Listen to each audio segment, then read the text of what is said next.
Bismillahirrahmanirrahim. Assalamualaikum warahmatullahi wabarakatuh. Alhamdulillahirabbil alamin wa bihi nasta'inu ala umuri dunya waddin wassalatu wassalamu ala sayyidil mursalin wa imamil muttaqin nabiyyina Muhammadin wa ala alihi wassahbihi wa man tabi'ahu bi ihsanin ila yaumiddin. Allahumma inna nas'aluka ilman nafi'a wa rizqan tayyiba wa amalan mutaqabbala. Allahumma habbib ilayna al-iman wa zayyinhu fi qulubina wa karrih ilayna al-kufra wal fusuq wal isyan waj'alna minar rasyidin. Amma ba'du. Saudaraku sekalian, ikhwani wa akhwati fid din rahimakumullah. Kita melanjutkan kajian kitab Matan Abu Syuja, dan kali ini topik kita adalah tentang adab-adab qadhi. Saya memperkirakan ini akan dibahas sampai 3 kalian, kira-kira 3 atau 4 kali pertemuan, karena cukup panjang sehingga harus dipecah menjadi beberapa bagian. Kita langsung memulai. Abu Syuja menulis, wa yustahabbu an yajlisa fi wasatil balad. Disunahkan untuk duduk di tengah-tengah negeri. Ya, maksudnya bagaimana? Seorang qadhi itu seharusnya penempatan gedung mahkamahnya itu diletakkan di tempat yang strategis. Ya, di sini disarankan adalah di tengah-tengah negeri. Tujuannya apa? Biar mudah dijangkau, biar mudah diakses, biar semua orang itu gampang ke sana. Itu tujuan utamanya. Ini jika negerinya itu luas. Ya, tetapi kalau negerinya misalnya kecil, maka pensyarah dari kitab ini menjelaskan boleh menempatkan di lokasi manapun, karena tempat yang kecil itu tidak menyulitkan siapapun ketika diletakkan dimanapun di tempat tersebut. Ya, di sebagian manuskrip itu menulis yajlis ini dengan lafaz yanzil. Nah, jadi ada manuskrip yang menulisnya wa yustahabbu an yanzila fi wasatil balad. Nah, ini yang ditulis Abu Syuja yang asli yang mana? Apakah yajlis atau yanzil? Nah, ini perlu penelitian lebih khusus. Tidak bisa dijawab langsung ya, karena perlu pembuktian dari sejumlah manuskrip yang ada. Secara logika dugaannya Abu Syuja menulis yajlis atau yanzil. Ya, lalu kemudian ada sebagian murid beliau, atau bukan murid beliau tetapi generasi sesudah murid beliau yang menghafalnya, lalu salah ingat pada poin ini, kemudian menulis dengan lafaz yang tidak ditulis oleh Abu Syuja. Yang semacam ini biasa, karena namanya manusia itu mesti ada 1-2 hal yang luput akurasinya. Oleh karena itulah maka dalam penulisan manuskrip itu selalu disertai penyebutan sanad. Jadi fungsi sanad itu validasi informasi sebenarnya, bukan validasi ilmu. Nah, itu yang harus dibedakan ya. Jadi sanad itu validasi informasi, tidak terkait dengan validasi keilmuan seseorang. Ilmu seseorang itu diketahui dengan tes ujian dan persaksian dari orang yang pakar dalam bidang tersebut. Ya, seperti kuliah lah misalnya ya. Kalau misalnya ada seorang dokter yang mengaku pernah belajar di sebuah fakultas kedokteran di sebuah universitas, dia tidak bisa buka praktek dengan alasan saya sudah belajar pada dokter A, dokter B, dokter C. Sebanyak apapun dia mengaku belajar pada dokter itu, dia tidak bisa dikatakan kompeten sebagai dokter, tidak bisa. Kenapa? Karena itu hanya menunjukkan, andaikan benar informasinya, hanya menunjukkan bahwa dia itu pernah belajar ke dokter ini. Terus sejauh mana daya serap ilmunya, sejauh mana penguasaannya terhadap ilmu kedokteran, itu nggak bisa hanya dengan informasi belajar di dokter siapa saja. Nah, oleh karena itu ada sistem untuk menguji kompetensi. Sistem itu adalah ujian, gitu kan? Ada tes, ini bisa nggak? Dan ketat, kalau di kedokteran itu ketat sekali, karena urusannya dengan nyawa seseorang. Jadi kalau nilainya C asli C itu, nilainya D asli D, nggak lulus ya beneran nggak lulus. Gitu ya. Kalau ilmu sosial kan agak longgar biasanya, dosennya itu yang kalau ngasih nilai itu tidak seketat di ini, karena ya memang lebih cair kalau ilmu-ilmu sosial itu. Begitu dites kemudian lulus, barulah kemudian diterbitkan ijazah, pengakuan, ya, ada pengakuan dari pakar, oh anak ini kompeten dalam bidang ilmu kedokteran, sehingga dia berhak untuk buka praktek misalnya.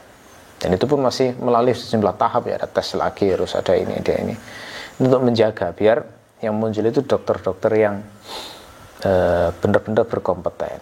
Nah, kalau ada orang yang ngaku pernah ketemu dokter X, kemudian belajar ini, ngaku pernah ini, meskipun dia mencapai 100 orang, tapi kalau dia tidak menguasai, ya nggak sah, itu tidak tervalidasi ilmunya.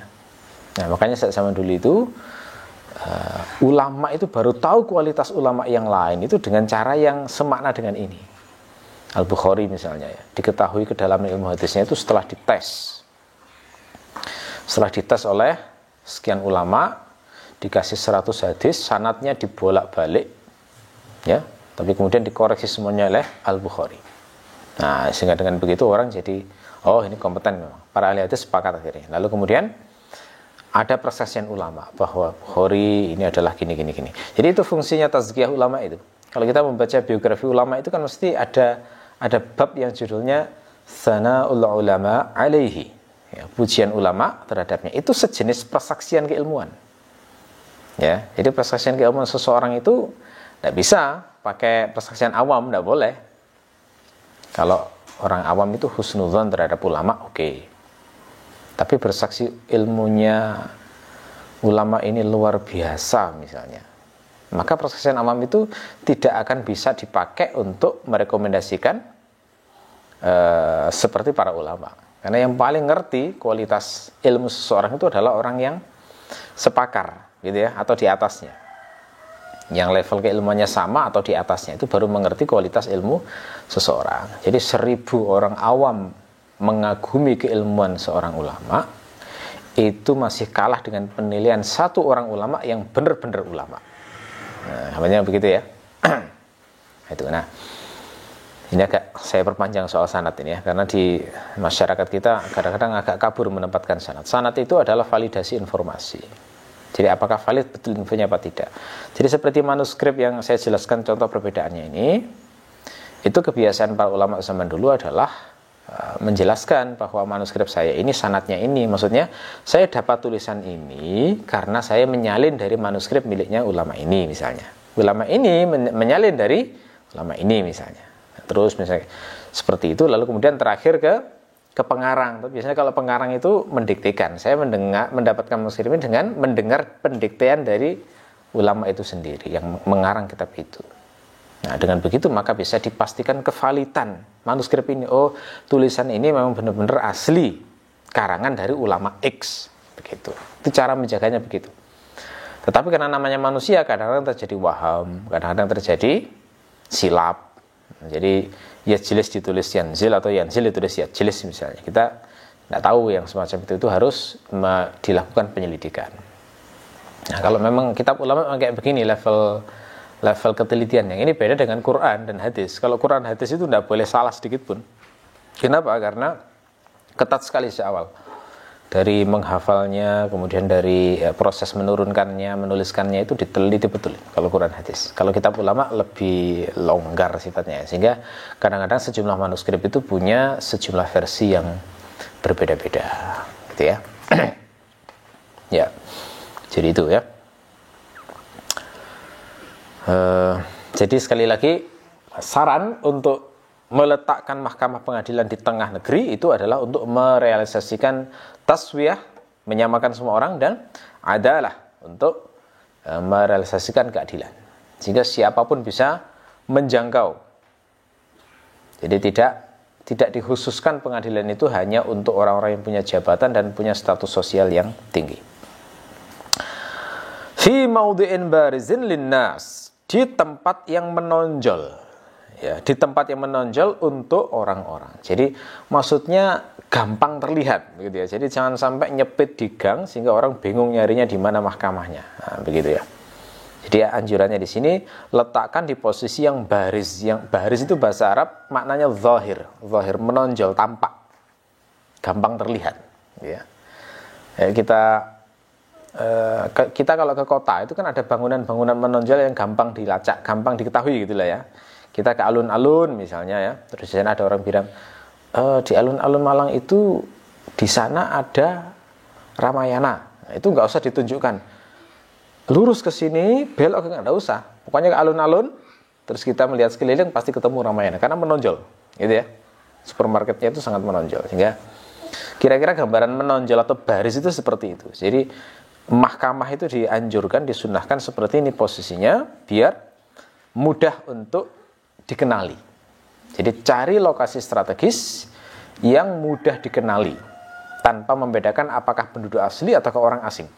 Karena yang datang untuk minta pengadilan ke mahkamah Islam itu tidak selalu orang yang penduduk asli di situ, bisa jadi dari luar penduduk asing yang ingin mendapatkan pengadilan di situ. Juga biar mudah dikenali orang yang lemah maupun orang yang kuat. Ada orang yang mungkin punya kelemahan rabun jauh atau apa begitu ya. Nah, ini kalau tempatnya menonjol maka mudah untuk didatangi. Terus diusahakan juga tempatnya itu terlindung dari panas yang terlalu dan dingin yang terlalu. Ya, karena situasi cuaca yang enggak enak itu pengaruh ke hakim dan juga pengaruh ke orang yang bersengketa. Ya, Rasulullah itu kan melarang ya kalau hakim itu mengadili dalam keadaan marah itu tidak boleh. Karena emosi itu membuat orang jadi nggak bisa berpikir jernih. Secerdas apapun orang, sepintar apapun orang, seluas apapun ilmunya, kalau sudah emosi seperti orang gila, seperti orang mabuk, sehingga seringkali menyesali keputusannya yang muncul saat emosi. Nah, ini yang dijaga. Makanya tempat mengadili pun harus nyaman, betul-betul nyaman, sehingga tidak sampai mempengaruhi keputusan yang akhirnya bisa menzalimi orang. Jadi di kitab-kitab syarah itu sampai dijelaskan begitu ya. Jadi pilih tempat yang tidak terlalu panas dan tidak terlalu dingin, karena cuaca bisa mengganggu mood, bisa mengganggu kejiwaan dan emosional dari pihak-pihak yang bersengketa termasuk hakimnya. Juga jangan di tempat yang di sana berhembus angin yang kencang yang akan mengganggu proses persidangan. Ya, angin yang kencang yang bisa masuk ke dalam situ, apalagi ribut begitu ya, itu akan sangat mengganggu, memecah konsentrasi. Juga diusahakan agar jangannya itu tempatnya jangan yang berdebu atau berasap. Nah, berarti jangan, lokasinya berarti nggak mungkin di tengah-tengah kota yang di tengah-tengah kota yang penuh dengan lalu lalang ribut kendaraan. Itu ndak benar, malah meletakkan pengadilan di lokasi yang semacam itu. Ya, itu. Itu maksud dari maudhi'in bariz linnas. Wala hajibalahu, dan tidak ada penjaga pintu. Ya, tidak ada penjaga pintu di pengadilan tersebut, atau tidak ada penjaga pintu bagi qadhi tersebut. Hajib. Ini lafaz yang lain di manuskrip yang lain itu menyebutnya wala hijabalahu. Jadi kadang di satu manuskrip menyebutnya hijab. Nah, yang ditulis di sini adalah hajib. Hajib itu maknanya bawab, penjaga pintu. Dinamakan hajib karena fungsinya hajaba, menghalangi orang supaya nggak masuk sembarangan. Nah, jadi mencegah orang. Seperti raja-raja yang itu ada penjaga pintunya gitu ya. Itu kan fungsinya biar nggak sembarangan orang masuk, ditanya dulu kepentingannya apa dan sebagainya. Itu namanya hajib. Nah, disunahkan tidak perlu mengangkat hajib dalam pengadilan itu. Tujuannya apa? Tujuannya adalah agar tidak membeda-bedakan semua orang yang mau minta keadilan. Jadi pejabat boleh masuk, rakyat biasa juga boleh masuk. Orang miskin boleh masuk, orang kaya juga boleh masuk. Ya, pemimpin tertinggi boleh masuk, orang rendahan yang punya jabatan juga boleh masuk. Jadi itu fungsinya ada. Karena kalau ada hajib itu kan ada penjaga itu, kadang-kadang yang semacam ini tidak terrealisasi gitu ya. Apalagi penjaganya tidak punya akhlak yang baik, itu biasanya ramah pada orang yang punya jabatan dan ketus pada orang yang dianggap punya status sosial yang rendah.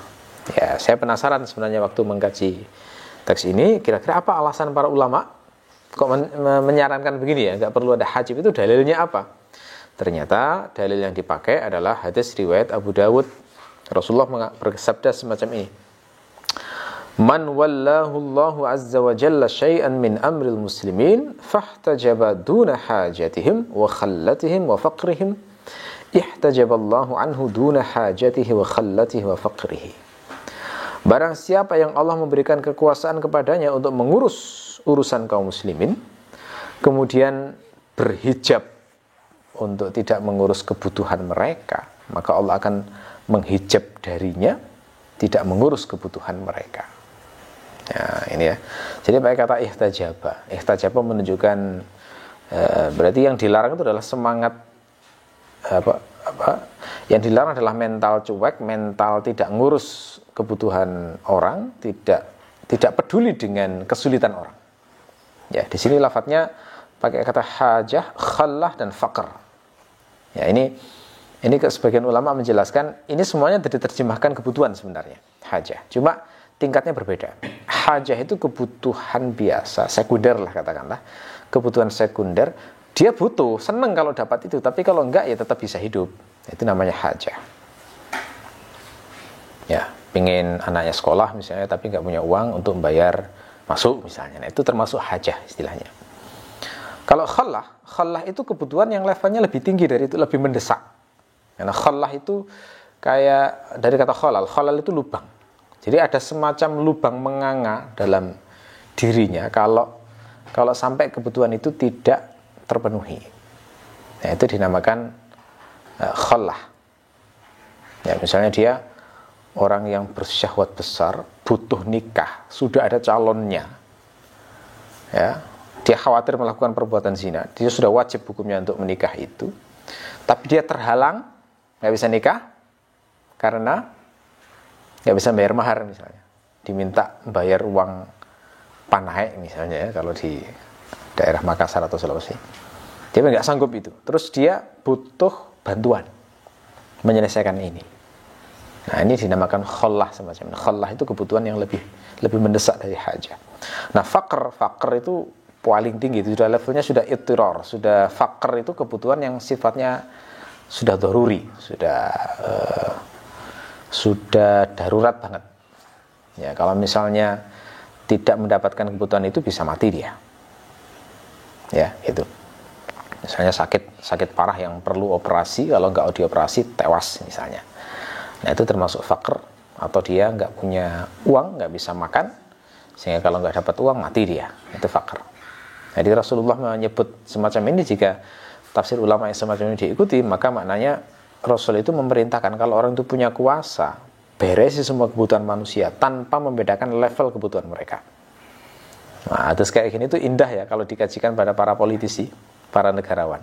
Ini yang sebenarnya harus diangkat dari prinsip-prinsip Islam terkait dengan politik dan pemerintahan. Nah, ini memang ajaran yang sifatnya bukan ajaran hukum ini ajaran akhlak, ini ajaran ketakwaan, ajaran moral ya, gitu ya. Sehingga orang kalau terbentuk semacam ini itu akan mempengaruhi keputusan-keputusan politiknya. Ya, buktinya apa? Ini sudah terjadi. Waktu hadis ini disampaikan pada Muawiyah bin Abi Sufyan yang jadi khalifah menggantikan Ali ya waktu itu ya. Respon beliau adalah faja'ala rajulan ala hawaijin nas. Maka Muawiyah langsung mengangkat seseorang untuk ngurusi semua kebutuhan manusia. Jadi langsung terbentuk departemen, langsung terbentuk jawatan, atau kalau kita mungkin sudah terbentuk kementerian yang khusus ngurusi kebutuhan manusia semuanya. Wah, ini kan indah ya kalau ada jawatan khusus yang ngurusi orang kelaparan misalnya. Jawatan khusus yang ngurusi orang yang nggak bisa sekolah misalnya. Jawatan khusus yang ngurusi anak-anak yatim. Itu kalau diurus melalui jalur oleh politisi yang ngerti hadis semacam ini luar biasa. Gitu ya. Nah, termasuk di sini dipraktekkan untuk qadhi atau hakim. Kenapa? Karena qadhi semakna dengan pemerintah, dia punya kuasa untuk memutuskan sesuatu yang sifatnya ilzam, memaksa. Jadi makanya qadhi ini disunahkan tidak usah mengangkat hajib. Kalau itu malah menghalangi manusia untuk mendapatkan keadilan, gitu ya. Jadi kalau misalnya tetap mengangkat, maka statusnya makruh, kata Al-Ghazi. Ibnu Qasim Al-Khazim mengatakan kalau misalnya tetap mengangkat, maka statusnya makruh. Hanya saja kemakruhan mengangkat hajib ini atau penjaga pintu ini adalah dalam kondisi ruhnya adalah ruh birokratis ya, ruh mempersulit manusia itu ya ruhnya. Tapi kalau fungsinya justru untuk merapikan, fungsinya justru adalah untuk mentertibkan.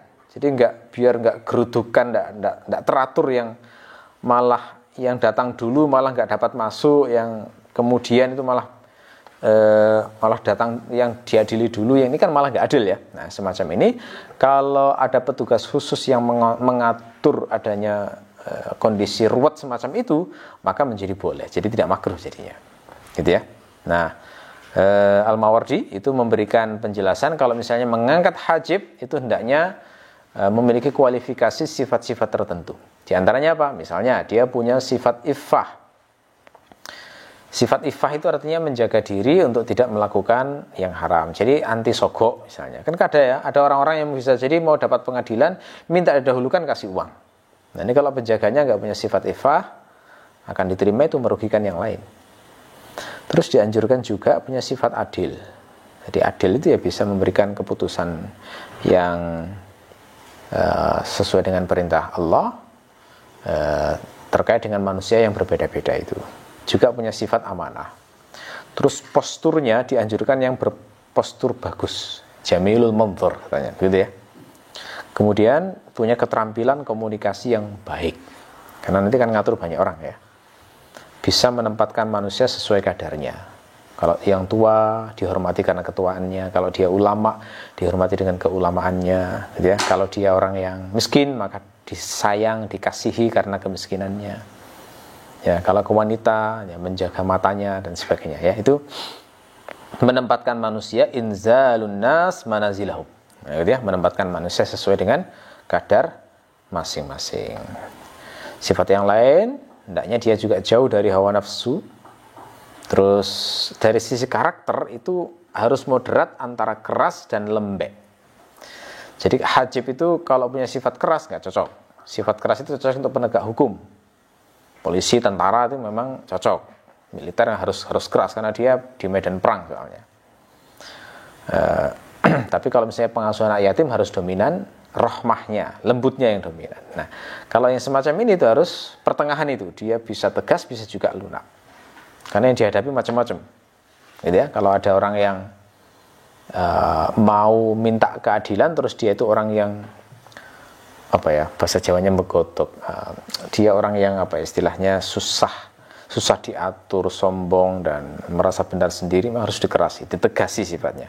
Anda salah, tunduk di sini misalnya, ikuti aturan, gitu ya. Sementara kalau orang yang lembut, orang yang lemah, maka disikapi dengan lemah lembut. Orang tua, anak-anak dan wanita itu adalah makhluk Allah yang lemah, yang akhlak seseorang itu sangat teruji ketika dia memperlakukan 3 jenis macam manusia ini. Oke, jadi itu makna hajib ya, dan penjelasan hukumnya. Wala yaq'udu lil qada fil masjid, dan jangan duduk di masjid untuk mengadili. Nah, jadi hukum asalnya mahkamah itu jangan di masjid. Hukum asalnya begitu. Kenapa? Alasannya apa? Nah, keterangan para ulama, saunan li hurmatihi, untuk menjaga kehormatan masjid. Karena namanya orang berselisih di pengadilan itu kan kadang-kadang suaranya meninggi, suaranya keras, teriak-teriak. Kemudian dia bertengkar ya, ribut di masjid, bersengketa gitu ya. Nah, semacam itu jadi merusak kehormatan masjid. Karena masjid itu harus syahdu, harus tenang, harus orang itu pokoknya bisa merasakan betul hubungannya dengan Allah di situ. Karena itu tempat menyembah Allah. Makanya jangankan bertengkar urusan dunia, membaca Quran dengan keras saja di masjid itu dilarang oleh Rasulullah, yang sifatnya ganggu orang yang sholat. Nah, makanya untuk menjaga kehormatan masjid itu hukum asalnya jangan mengadili di masjid. Itu pertama itu. Yang kedua adalah untuk memfasilitasi pihak-pihak yang bersengketa jika dia itu termasuk golongan orang yang tidak boleh masuk masjid. Nah, misalnya orang haid. Orang haid kan nggak boleh masuk masjid, yang berdiam di situ kan nggak boleh. Nah, kalau mengadilnya di masjid dia nggak bisa masuk jadinya. Nah, itu menghalangi. Ya. Termasuk juga anak-anak yang masih belum bisa menjaga dari najis, orang gila dan orang-orang kafir. Nah itu kan biar mereka kalau mau hadir itu tidak masalah, maka hukum asalnya mengadili itu tidak di masjid lokasinya, ya. Oke. Tetapi ada pengecualian, kalau misalnya hakimnya itu pas sholat di masjid, kebetulan dia berjamaah di masjid misalnya, lalu kemudian dia berpaling sebelum pergi itu ada orang yang minta pengadilan di situ dari antara jamaah itu, ya maka boleh mengadili di situ, gitu ya. Dengan konteks tadi tetap, maksudnya tetap sah gitu loh, boleh, nggak masalah. Cuma hukum asalnya jangan di masjid untuk menjaga kehormatan masjid, ya. Termasuk juga tidak dimakruhkan untuk mengadili di masjid jika ada uzur, misalnya hujan. Jadi ada uzur hujan sehingga tidak bisa ke gedung, misalnya zaman dulu mungkin ini masih dibahas karena belum secanggih sekarang ya mungkin. Sehingga kalau pas di masjid belum bisa kembali ke mahkamah lalu kemudian mengadili di masjid, maka itu tidak masalah, ya. Oke, itulah beberapa etika dan adab-adab seorang qadhi. Ya, pertemuan besok insya Allah akan membahas topik berikutnya tentang bagaimana bersikap adil terhadap dua orang yang bersengketa.